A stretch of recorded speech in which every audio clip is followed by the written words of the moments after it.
out, and just, I'm just grateful for everybody who's been patient, with me, and patient with the whole process. So it's finally here, It's been over 2 years in the making. So I wanted to just kind of talk a little bit about what makes this book a little different and why I even did it. I am an essential oil wellness coach and a raw and plant-based chef, as well as a professor and all those other things. And maybe about, I would say almost 4 years ago now, I basically started using essential oils, with the family. And when I actually started researching the quality of the oils, I was like, wow, this is kind of dope. You can use this for medicinal purposes, and it's actually ancient. So people have been using essential oils forever.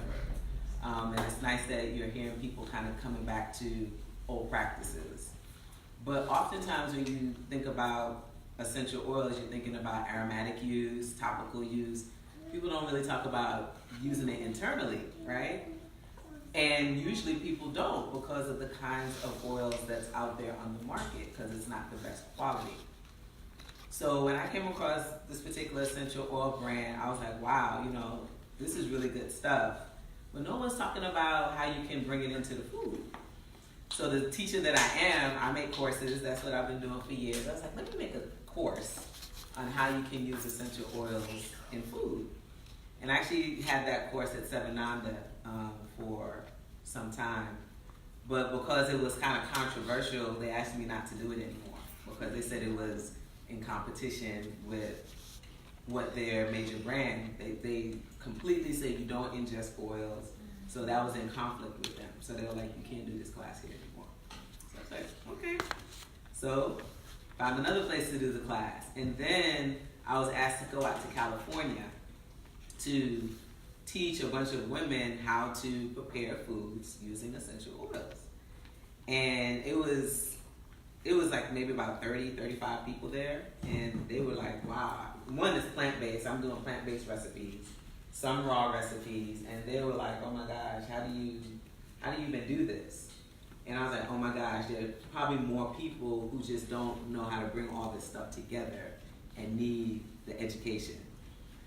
So immediately when I got back on the plane, heading back to Atlanta, I was like, okay, I gotta write a book on this. So I've been working on this, on and off since then. That was the inspiration. And the more I talk to folks, it's like, I didn't know that you could do that. I didn't know that you can use essential oils in food. I'm like, yeah. And for me, I love raw food because it's easy. A lot of times people think that preparing food raw is very challenging, and it's not. It's very simple, and then to actually use the essential oils in the food makes it just even more, just pops. So I remember just maybe a year or so ago, I actually just put it out there, what kinds of things do people need from a recipe book? And people were like, it needs to be simple, it needs to be like simple ingredients, all of that. And I really tried to incorporate all of those things in this book. So there may be a handful of recipes that are a little bit more involved, but most of them, you can do them in less than 30 minutes, some less than 15 minutes. You just put in a blender, and you're done, all right? And they're really, really good. So tonight, we actually have some samples from the recipe book. We have the sorrel lime cooler. People really like that sorrel lime cooler. And, with all of the recipes, I always give the inspiration for where it came from. I'm from Guyana. So you'll see a lot of Caribbean-inspired recipes in the book. And, I'm always experimenting in the kitchen. I'm always trying out new things, and all of those experiences are reflected in the book. So we have the sorrel lime cooler, and we're using lime essential oil in there. We also have really simple fruit salad, and there's 3 kinds of essential oils in there. You have green mandarin, wild orange, and a little bit more lime. And then we also have a Thai cashew sauce. And that one's really versatile. You can actually, like how you make like a Thai noodle? Oftentimes people go to like a Thai restaurant, you can make that stuff yourself. You get some nice zucchini noodles or some rice noodles, toss it together, and you're done. We use ginger essential oil in that particular, and I kind of made it hummus style, so it's a little thicker. You can like loosen it out by adding more water. But we have some fresh vegetables with that. And so just to give you guys like a little flavor of, what's in the book. And the goal of this book is really to celebrate plants. Essential oils come from plants. We all should be bringing more plants into our diet. I'm not telling people don't eat meat, don't eat anything. I'm all about bio-individuality. Do what you want to do. But the research shows no matter what kind of diet you have, you want to make sure that you incorporate more plants in your diet. Period. So the title of the book, Let Plants Nourish You, is just, it's like an allowing. People be fighting it, like you eat salad, you eat fruit. Don't make this difficult. Let plants nourish you. Just let it be, and just bring more of it into your diet, because you're gonna lose weight, you're gonna feel clarity, you're just going to feel better by bringing more plants into your diet, and then to bring the essential oils in there as well. I really wanted people to see that you can use essential oils in a wide variety of ways, and it should be one of those sort of seamless experiences where you're using it throughout the day. You can use it in your food, you can use it on a cut, you can use it in your bath water, in the shower, and that's sort of another thing I call it be essentially well. It's just integrated in your life, and that's when you really see the benefits of any kind of holistic practice, holistic remedy.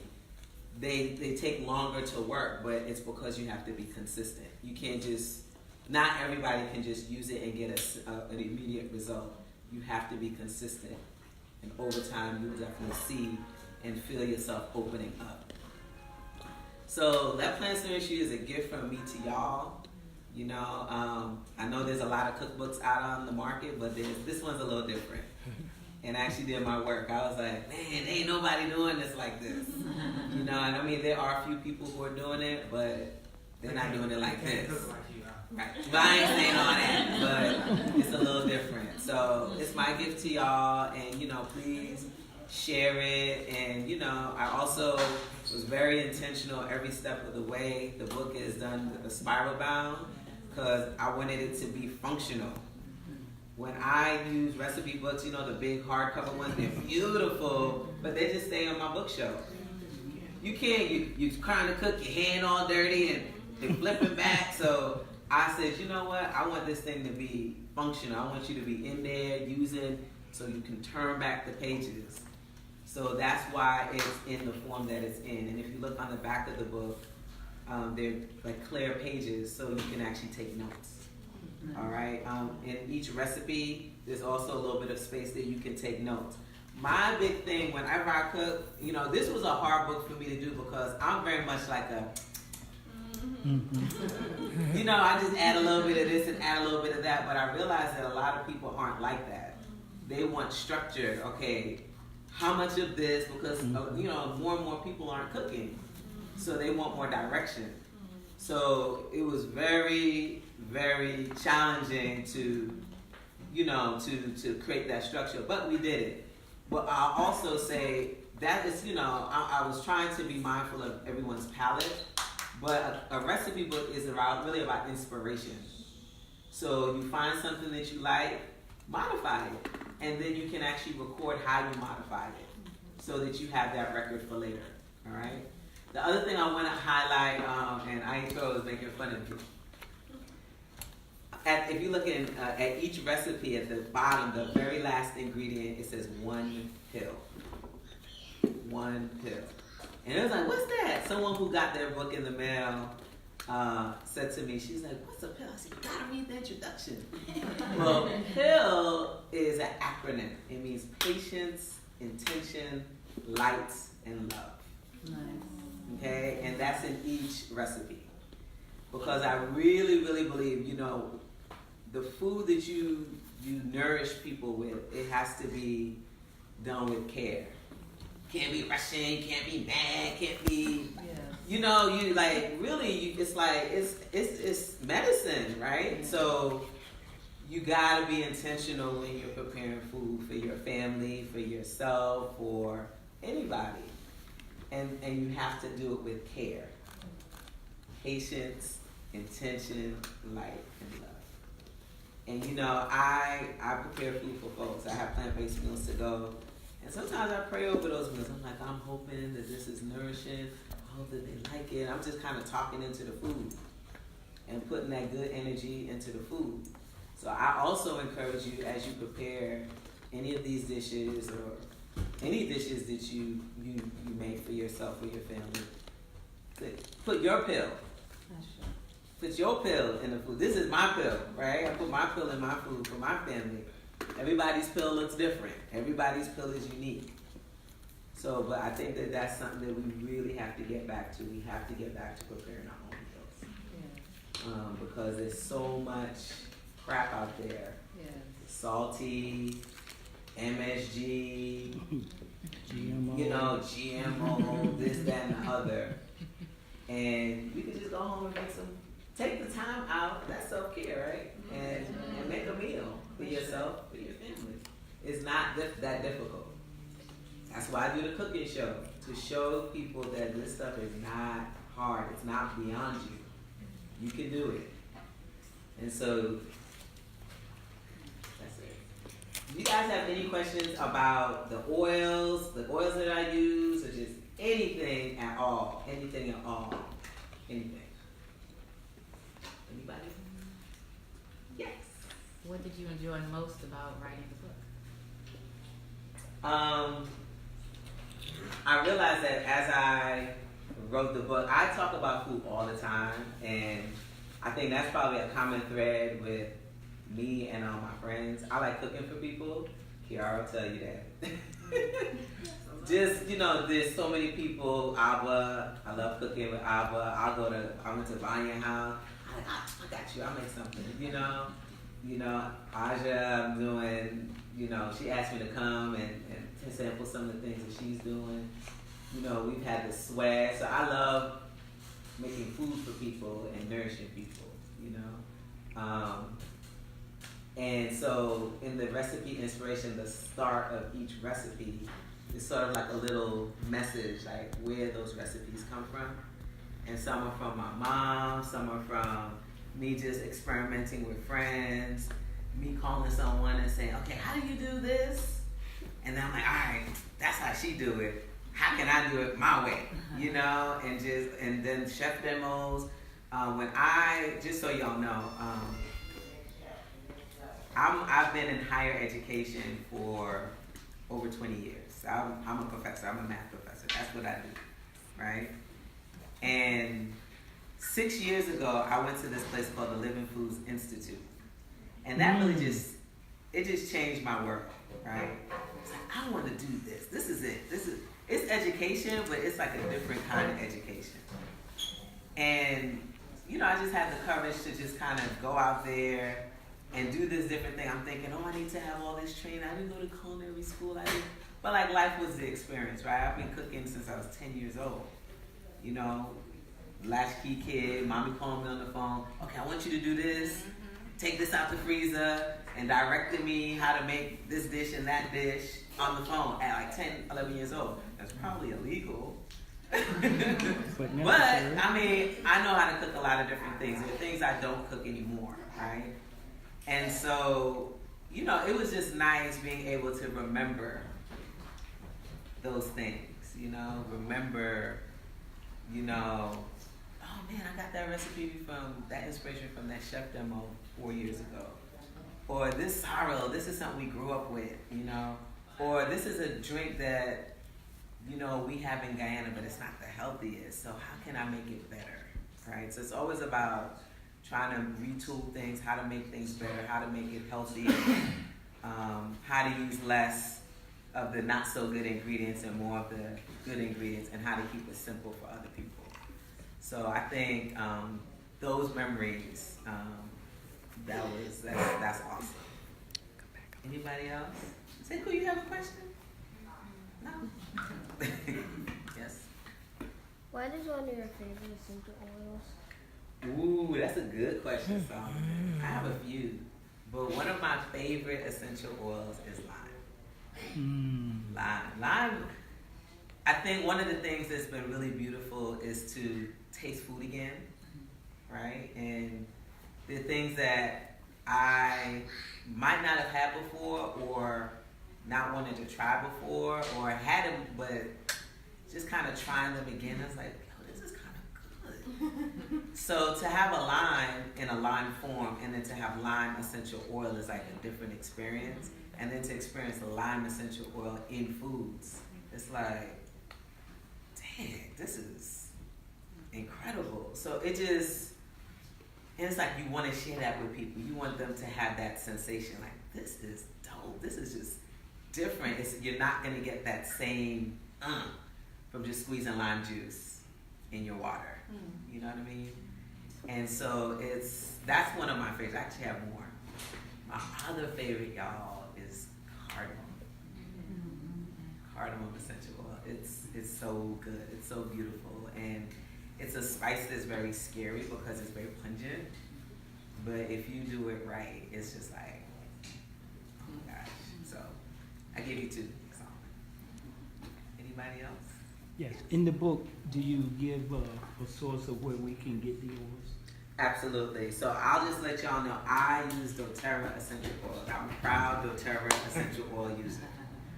There are not very many essential oils that's on the market that can say you can use them topically, internally, aromatically.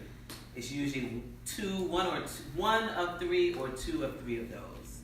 And their oils are organic. Their oils are sourced from around the world, and they're pure. So, now let me just say this: not all of their oils are ingestible. Like they're just not made for that. Some are like for muscles. Some are for diffusing. So not all of their oils are ingestible, but they put it on there. But oftentimes people are like, oh, I got some ginger, and it's just not the same quality. All right. So if on the bottle it says essential oil supplement, then it's usually an oil that you can take in internally. So that's the one that I use. I always encourage people to read their labels. If you actually read the bottle, you might have a bottle of grapefruit oil, and if it's like a $5 bottle of grapefruit oil, y'all know what I'm talking about. Look on it, it says, do not use this internally. Because what's happening is a lot of these oils are, they have synthetics added to the oils. So they'll tell you pure.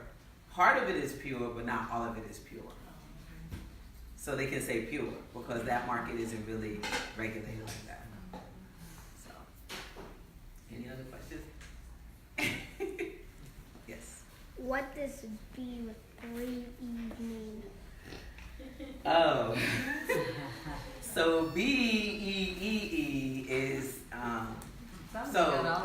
All right. it means be empowered, energized, and engaged. That's what it means. And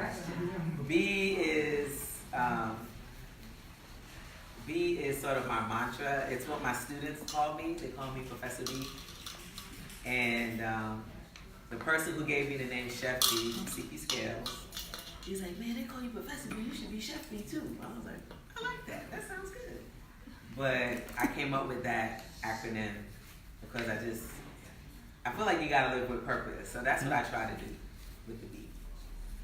And be present. Never mind. Another question. Anybody else? Any other questions? Say cool.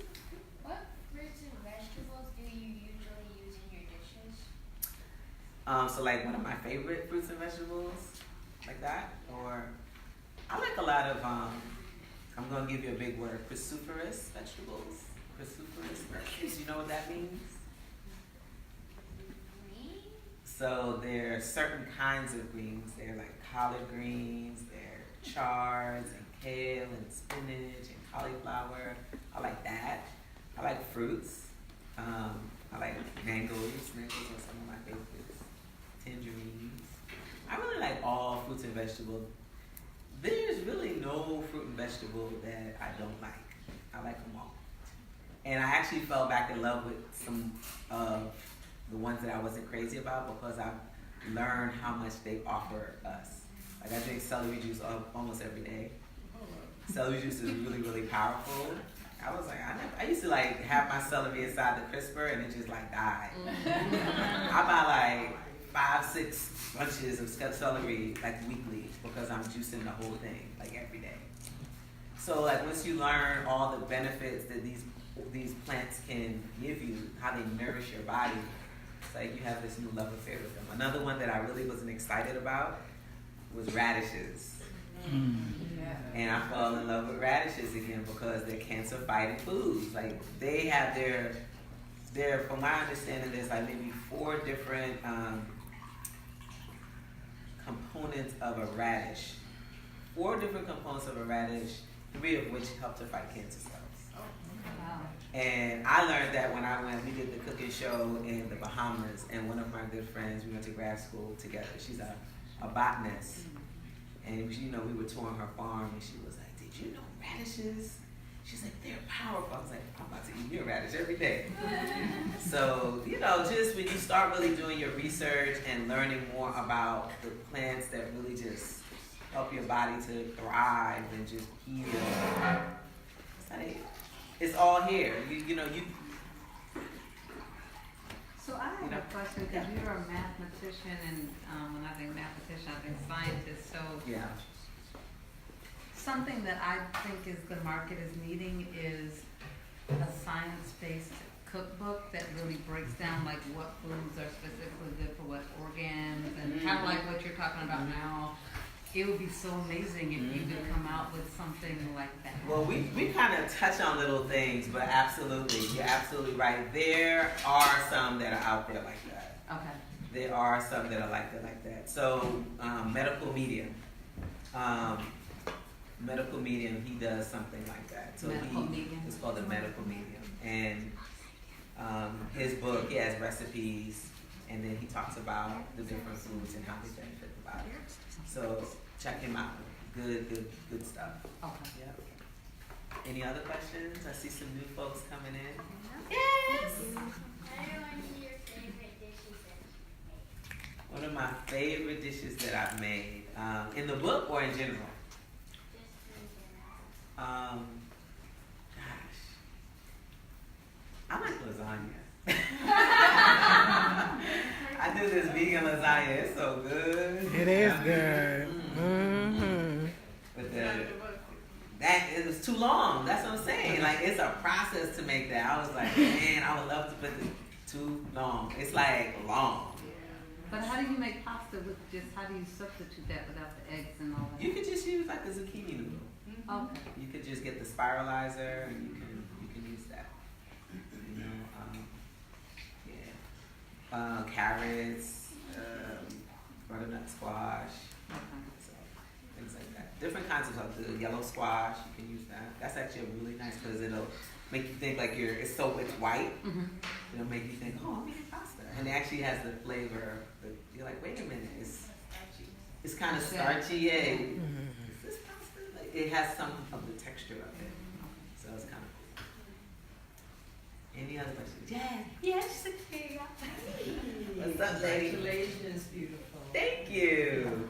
My question is, incorporating the essential oils in your foods, have you started seeing the great benefits in yourself and your family? Well, you know what? It's being consistent. Yes. You know, so my son has allergies, my eldest, and we haven't been consistent. I'll be honest about that. But we find that when we use the oils at night for him, we diffuse like the eucalyptus, and then there's also another blend called Beee that has eucalyptus and some other ones. He's like, Mom, that was really good. That was good. So just being consistent, because sometimes he falls asleep before I can apply anything on him, you know? Or if they get out the shower, just putting things on. So yes, we do see the benefits. I know for me, I try my best now to do running. I run, do meditation, yoga, like 2 to 3 times a week, and it's gonna probably kick up a little bit more later on once my schedule permits. But I use my oils when I do those things, and it really helps to relax me because, as y'all know, I do a lot. So yes, you know, when I'm incorporating my oils consistently, it feels really good. It feels really good, and I feel like I'm on point, you know. So thank you. That's a great question. So you gotta be consistent. You gotta be consistent. You gotta be consistent. And I always tell people, just find a few that you like and just work with those. You know, you don't need to have a whole bunch. Some of us go crazy. We like our oils, but just find one or two that you know that you really like, and then you can use them in different things. You can add them to your water. You can put them on your body. You can diffuse them because you like the aroma of them, and that way you're using them and you're getting the benefits of them. So, Is there a specific essential oil that you recommend for like detoxing? lemon. Lemon's a really good one because it helps to cleanse the body. A natural fat flush. We do have one that has like grapefruit and some other like cinnamon and some other things. So it helps to curb your appetite. That one helps to curb your appetite. But I would say lemon. Lemon's probably one of the best ones for detoxing. Yeah. Like most of the citrus oils, because citrus oils just help to cleanse you internally. Yeah, those are really good. Yes. Miss Lulu. You look stunning, by the way. So my question is, when do you plan to start planting your own food? Did he tell you to ask that question? Actually, I'm glad you said that. Thank you. All right. So, I'm trying to put me on blast. So, I'm glad she did that. That's because we went through, my sister and I, she went back to Ghana last week. We were in this program called the Growing Families Program, and we learned how to grow food. And that was a really important program for me because I really want to try my best to control the food that I give my clients. If I can say that I grew the herbs and some of the greens, like that just feels good, and that they're locally sourced, that feels good to give clients. But it's just been busy. But I'm proud to say that my schedule will shift in the next week. And I will start growing. I have my little kale plants. I just gotta turn the soil, get some dirt, and put them in, and get started. So in the next week, thank you. You will see some pictures. Anyone else who's gonna try to put me on blast? Anybody else? Any other questions? Is there a recipe in the book that you could recommend to start with for someone that doesn't really eat like this on a regular basis? I would say the spring onion dressing. The spring onion dressing. So let me tell you about the spring onion dressing. And Jamila, she would like to say that was her recipe. I'm like, no, Jamila, this was mine. You asked me to create this one. So a few years ago, Patchwork City Farms, we were at Grant Park, and I was helping out a friend. She's like, man, we need to come up with some recipes for these produce that we're selling. And I was like, cool. I said, I got you. So we created this spring onion dressing recipe. And it was a hit. Like, everybody loves this recipe. So she likes to say that that was her recipe. And I'm like, nah, player. I made that recipe. But what we do is we add the black pepper essential oil. Black pepper is really good for the immune system. And so you can add that black pepper or even pink pepper essential oil. So that's an easy dressing to make. I personally think that everybody should be making their dressings. I don't buy store-bought dressings anymore. It has a lot of salt, a lot of sugar, and you just don't know where the ingredients are coming from. You can make a simple dressing with like 3-4 ingredients and store it in a nice glass jar and keep it in your fridge. That spring onion dressing, you can use it as a sauce for noodles. You can use it as a dip for vegetables. You can use it as salad dressing. It's very versatile. It's very, very good. And it's simple, like literally like probably 5 to 10 minutes to make it. Because you gotta get your ingredients washed and all that, but it's not long. And how long can you keep it in the refrigerator? I think we just say like 7 days, but it could go longer. It could go longer. But to be safe, let's say 7 days. It's gonna go, trust me. When you have this thing, you're gonna be like, that was so good. You could add it on. So I know there's some people in here who still eat meat. You can add on your fish, you can add on your chicken. It's like good. It's so good. So that's one. Yes. Which oils would you recommend? Like, if we had to get 2 or 3 oils To to start? start, which ones would you recommend? Ooh, that's a good one. I would say ginger. So my chef beat picks would be ginger, lime. I would also say cardamom and lemon. I would say those 3. And from an affordability standpoint, because all the oils are sourced from different countries, they're different prices. They're not the same price. So that's the other way you know, because when you learn how they've been sourced and what goes into actually producing the oils, you understand why the price points are what they are. Lemon is very inexpensive, like $13. Ginger is a little bit more expensive. I think it's like $40. But all you need is one drop. That's all you need is like one drop. And you can use ginger for digestive issues. So if you have some digestive challenges, you can use them internally, and you can also apply them on the tummy. You can diffuse them. So that's the cool thing. You can actually use these oils for a lot of different things. But I would say a starter, lemon, ginger, cardamom, and lime. Yeah, lime is not expensive either, and lime is good. Lime is good. So, and there are more, but those are the ones I find that I use like all the time. Yes, AJ. So I have a couple of part question. So before you became like Chef Bee, did you measure? Because I could, but I don't measure anything. I never measured. That's what we talked about. We talked about that? Never Okay. measured. Never Okay. measured. And when did you start measuring, and how important do you think measuring is, I guess? I measured for the book, but I don't really cook like that. It's an art. Can I sit down, y'all? My feet hurt. You want to bring the chair out? The dogs are barking. Yeah, I feel like we want to bring it out. So, yeah, I still don't measure. You want to bring the chair out? Can I? Yes, please. Thank you. I still don't measure really. I think like there are times that you measure.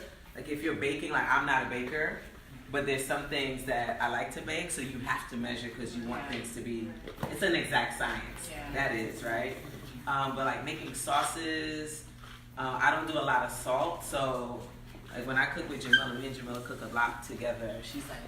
She likes more savory flavors. So just trying to balance making things for other people versus making it for yourself.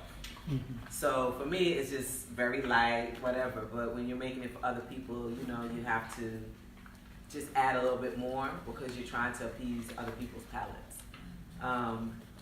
Yeah, but I don't measure. Only when I maybe bake. That's about it. Oh, that's not true. I measure when I make grains because that's an exact science too. So like if I'm making a rice or quinoa or farro or barley, red barley, if you want it perfect, you can measure. And it's usually a 2-to-1 ratio when you're making grains. And it'll come out beautiful every time. Turn down the flame to like a 3, like medium to low, and just let it do its thing. And then that's it. So, great question about measuring. Any other questions? Hey! Yes. Any other questions about the book? So y'all gonna get y'all the book, right? It's a great gift for other people. People that you know are afraid to transition to a plant-based diet. This is an awesome opportunity for them to just get some simple recipes that's gonna help them to transition as well. So. Yes. Do you have recipes that are the favorites or more popular with children? Yes. People love that sour lime cooler, so that's a favorite. My children love this a chocolate mousse. So I finally might know this chocolate mousse because when I used to do these cooking classes, I'm gonna start those back again. I was like, how do I make chocolate mousse without all the dairy? And we figured it out. And that particular recipe has peppermint essential, so it's like a mint chocolate mousse. And what I would do is I would make like those little ball jars. We would just make a few and keep them in the refrigerator. So when people wanted something sweet, it's like a guilt-free dessert. And they can pull it out the refrigerator, the family, and just nip and have that. So that's a good one. And that's in the sweets section. The truffles, that's in there. That's another favorite. So it's like it could be like an energy bite. It could be a dessert. You know, everyone likes sweet, right? Oh, the ice cream, the niece cream. The niece cream, that one's made with cardamom. That's good too. People like that. The children like that as well. And then the baba, I gotta represent the baba.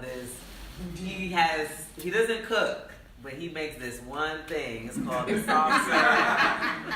The soft serve cookies. So it's called Ayatoro soft serve cookies. He's in the book. So this is one of his dishes, one of his cookie recipes. So it's a raw cookie. So you can try that. He's not even cooking, it's just He don't cook. But I do cook to represent the baba. Represent the baba. And veggie burgers. And steamed broccoli.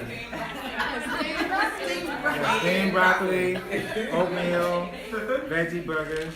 Baba. Rice. Right. Aunt taught me how to make rice. Perfect rice every time. Every time. Thank you, Baba. We know you cook. Yes. So do you have your secret recipe in there with the white bean? Nope. Yeah. Answer my comment on The white bean salad. Sorry. But I'll say this. The Baba was mad that I actually put the sorrel lime cool up in there. He was just like, I was like, man, you just gotta give. You gotta give it away. I know that's right. You know, you gotta give it away. That's sorrel lime cooler. But the white bean salad, nah. I couldn't do that one. No, You can no. order it, though. That's right. Chef, He what said, made you choose this brand olive oil? Why this brand? I actually like that they work with other countries to source their oil. So they're creating opportunities for families around the world. And as someone who's coming from another place, you know, you may not think that your $30 means much, but that $30 might be feeding a whole family because of like the exchange rates. So if they're harvesting, they're able to harvest and produce however many bushels of something and earn income from that. I think that's dope. I think that that's powerful. So I love, because it's present, I love the nonprofit work that this company does internationally. They work with other countries around the world. So I really appreciate that. And it just makes sense to me, like I would want to go and get rose from the place that rose comes from, not from Alabama. You know what I mean? So I like that it's sourced from the places where people understand where those things are grown. You know what I mean? And how it's harvested, what's the best way for them to be sustainable. And not everybody does that.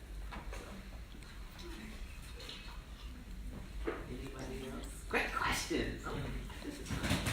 I just have a comment, it's not a question. I just wanted to thank you for doing this because, you know, when I came from a small farming community and when we came up, you know, the whole family cooked in the kitchen and like mama and grandmama and I was just made with love. And I think that that's a lost art, you know, not telling my age, but somewhere it got lost in translation after for people I think under 35. So to have a sister come back and do this, but in a healthier way, is just such a blessing. So I say.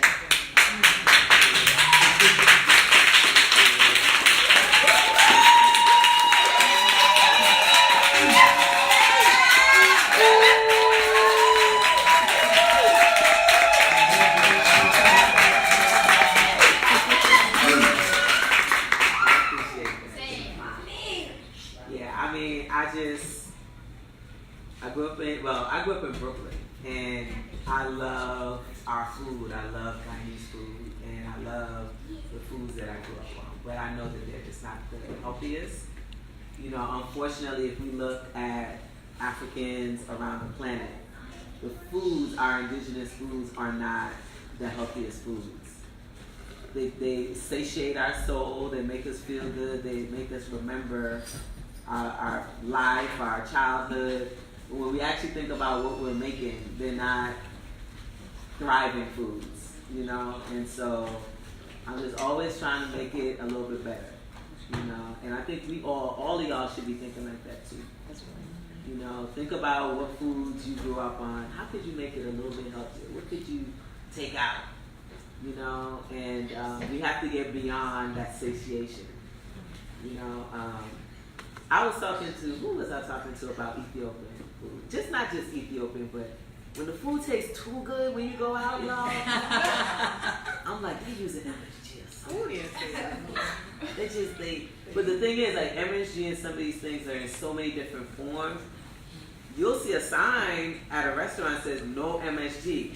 And they honestly think they're not using MSG. But there are all these different ways that MSG comes. They're like, that ain't MSG. Yeah, it is. It has like 50 Sazon ain't MSG. Oh, yeah, it is. Body isn't. Oh, yeah, it is. They'll say seasoning salt, but we actually look, it's like it sneaks in there. You're like, wait a minute. So a lot of us are eating these savory foods and they're not. So just dig a little deeper, ask more questions, and read your labels. Read your labels. And make your own meals. Can y'all commit to one thing for me? One thing. Didn't nobody answer that question? Can y'all commit to one thing? They're like, oh man, what's she gonna say? Depending on what it is. Y'all commit to one thing. We gotta know what it is. Because it's all about starting something, right? Yes. Commit to just making one meal for yourself every week. A week? One a week? Once a week. Everybody's at different places. Oh, okay. Excuse me. All right. So for some of y'all might be once a week. For some it might be once a day, but just once a week. I just want y'all to start small. If y'all already there, like, man, I'm already doing it. I'm good. Then for you, make one every day. Make something for yourself every day. Don't buy it outside. Yeah, and you'll see the difference. Like you'll start like, I don't even want that. You don't feel that love in the food. You could taste when people put love in their food. Y'all know what I'm talking about? Yeah. So, no, put my love in that food. Be good. So, just commit to that, doing that. Just making something for yourself once a week. And for those of you who are already there, once a day, whether it's breakfast, lunch, or dinner. Is that okay? That's reasonable? That's right. Yes.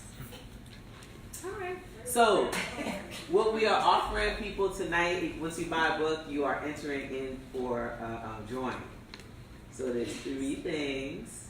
The first is a t-shirt. It's a Let Plants Nourish You t-shirt. And then the second is a bottle of oil, a bottle of essential oil. Okay? And then the last thing, this is the grand prize, is actually a consultation with me. Right? And that one's actually worth a little bit. You know, it's called my Be Essentially Well consultation. And what you get in that is we do like a health scan. And we see energetically which oils you need and why do you need those oils. So it's actually a very powerful experience for people. So you can always go and check it out, but I'm giving away one of those tonight. You buy a book, we're going to enter you in for a drawing for one of those 3 things. How that sound? Works. Sounds like everybody's gonna buy a book tonight. Yes. And if you buy more books, you get more tickets. More tickets. So, I think that's it. So thank you all for coming.